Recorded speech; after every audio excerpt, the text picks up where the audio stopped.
So tomorrow is the big night. We've got the vice presidential debate tomorrow evening, and there are reports out today that Tim Walz is reportedly nervous about facing off against JD Vance. He apparently warned Vice President Harris that he's a bad debater and he's worried about letting her down, according to reporting by CNN.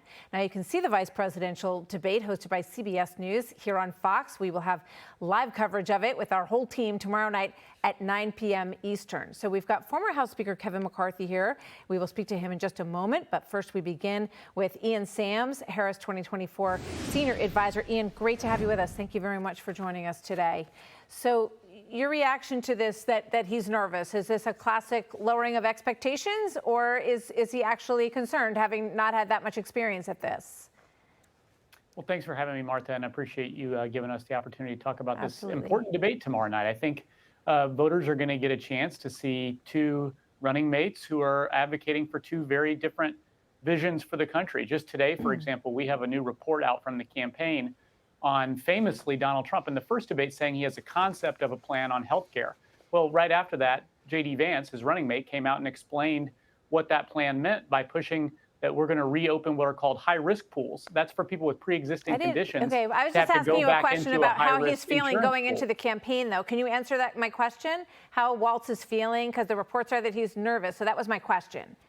Yeah, he's looking forward to the debate. I think he's looking forward to debating JD Vance, who, again, is continuing to advocate for returning to high-risk pools that'll put people with pre-existing conditions back into these high-risk pools that cost them more money and could kick them off of their insurance. Well, and so when I bring that up, these are the kind of really important what he's trying to do. So that's why we're going to hear that tomorrow night. Yeah, we look forward to hearing them go back and forth on these things, because you're right. All of these issues are very important for us to hear the candidates talk about. I want to ask you about this from Alyssa Slotkin in Michigan. She was speaking to donors, and this, according to Axios, said that she was concerned that Harris is underwater in Michigan. She said, "I'm not feeling my best right now about where we are on Kamala Harris in a place like Michigan. We have her underwater in our polling." What is your thought on that, and is that the case?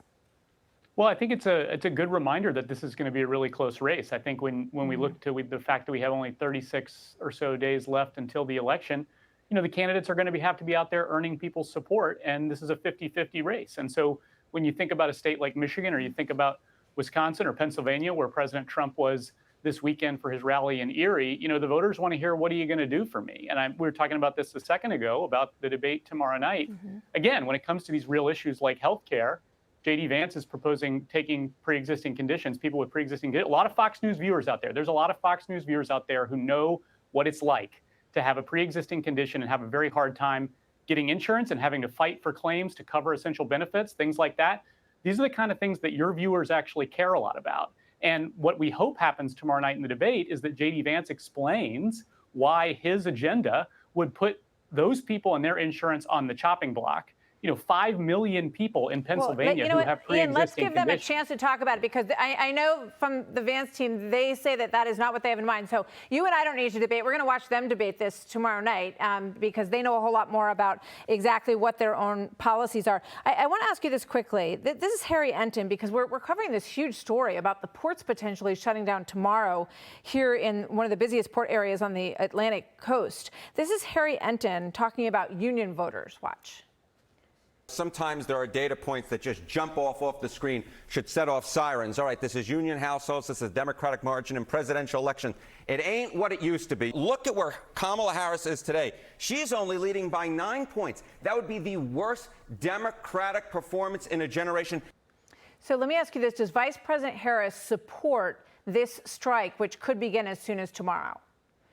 Well, I think you've heard from the administration today about the fact that they're working to bring people together to come to the bargaining table. Of course, the vice president believes in the importance of collective bargaining. And, we've seen this just in the last few weeks. We've had the Teamsters in places like Michigan and Pennsylvania and Wisconsin and Nevada and Georgia all come out and endorse her candidacy, because I think a lot of rank and file labor out there understand that she's actually fighting for their values, while Donald Trump is trying to give more tax cuts to those at the very top and billionaires. And that's a real fundamental difference in this race. And I think a lot of your viewers are interested in who's looking out for who, and they want to know which candidate's actually looking out for their economic interests. And so when it comes to working people across this country. I think Right. Vice President Harris So has is a she real plan to supportive of bring the down strike? costs for them. She's going to be asked this tomorrow night, I would imagine. Do you support the strike at the ports? So can I just ask you to give me an answer on that? Does she support it? Yes or no?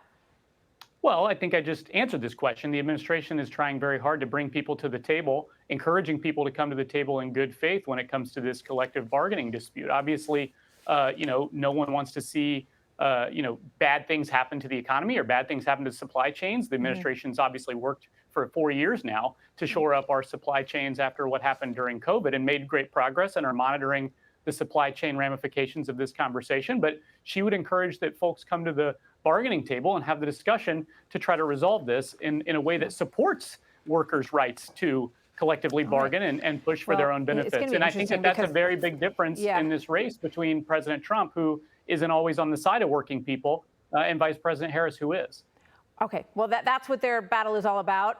It's a very, very tight race. So you've got a lot of people who are on each side of the fence. And I think tomorrow night you're going to hear a lot about this strike. And we look forward to hearing her answers about whether or not she supports it. Ian Sams, thank you very much. Tight race, 5 weeks to go. We hope to talk to you more as this whole thing moves forward. Really important times. Thank you, Ian. Thank you. Hey, Sean Hannity here. Hey, click here to subscribe to Fox News YouTube page and catch our hottest interviews and most compelling analysis. You will not get it anywhere else.